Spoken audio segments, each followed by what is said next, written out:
Hey everybody, this is Robert Patrick with my good friend Richard Norton.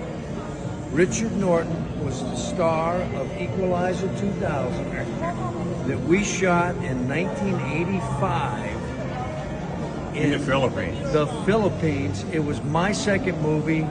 Richard was the lead. He's a badass. He's a martial arts extraordinaire, and we had a lot of fun doing it. And here we are in Melbourne. I know, go figure. And you live real close to where I'm staying right now, right? Yeah, I'm only 10 minutes away, South Melbourne. So we're going to go catch up and have some lunch. Richard Norton, Equalizer 2000. I was 26 years old, I think, when I made this movie. I'm now 65.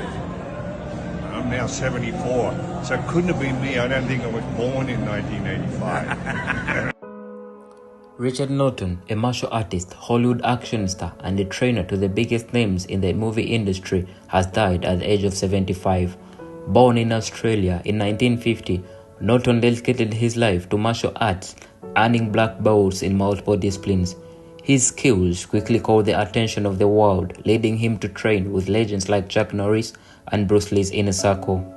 His expertise didn't go unnoticed by Hollywood. Norton became a sought-after fight choreographer and actor, starring in over 60 films alongside action icons like Jack Chan, Cynthia Rothrock, and Jean-Claude Van Damme. His work in movies such as Mad Max, Fury Road, Mr. Nice Guy, and The Octagon showcased his raw talent and dedication to the craft. But beyond the screen, Norton shaped the action heroes we know today. He trained a list of celebrities, including Scarlett Johansson, helping them master the art of fight choreographer. His impact behind the scenes was just as powerful as his presence on the screen. On March 29, 2025, the world lost a legend at the age of 75. Richard Norton was more than just a fighter. He was a mentor, a pioneer, and a true inspiration. Though he may be gone, his legacy lives on in every punch, every kick, and every unforgettable action scene he helped create. Rest in power, Richard Norton. Your impact will never be forgotten. Just came as a result of that. So my passion was really finding what I just wanted to do with my life, which was martial arts. The spin-off of that is doing bodyguard work for 25 years with the most amazing rock and roll bands and the entertainment industry, because my start was with Chuck Norris. A friend of mine had brought Chuck out to Australia in 1978. And I was doing demonstrations and we got on really well. He said if I ever get to California, look him up, I'll do some training. Again, nothing related to the entertainment industry. So I went out, I was working with Linda Ronstadt, and she wanted me to come out and work with her full time in California. So off I went, I called Chuck, started training with him every morning, and he was in pre-production for one of his early films called The Octagon, sort of a ninja-based movie, and he knew I could handle all the weapons, so he asked me to play his main nemesis. So we rehearsed, figured out all the fight scenes in his backyard, and here I am on the set. And again, for me, the attraction was I'm on the set with some amazing martial artists.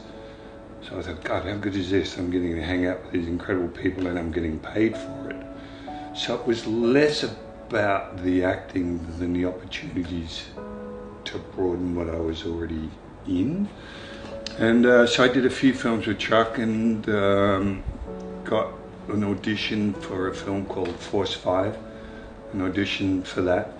That was memorable because there's probably 100 of the best martial artists in America there auditioning.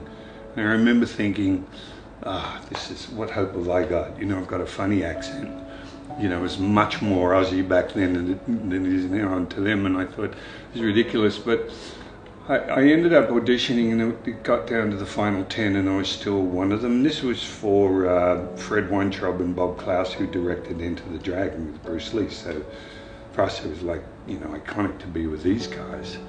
And that was a big change in attitude for me, because I started to think, instead of, why me? I thought, why not me?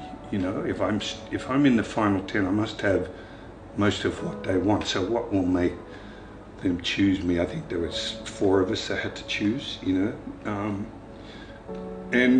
I used to do a lot of, and still do, imagery. You know, visualization. So I started visualizing then looking, going, there's something about him that I like, let's work with him, which is exactly what happened, So I got this lead role. So again, a big change in attitude for me as far as not being negative about the possibilities. It's saying, why not? Train just as hard as anybody else. I wasn't an actor as such. I hadn't trained or anything like that. But so that started a whole snowballing thing, and it's been nearly 100 movies now. Some of them I wouldn't want to see again, but that doesn't matter.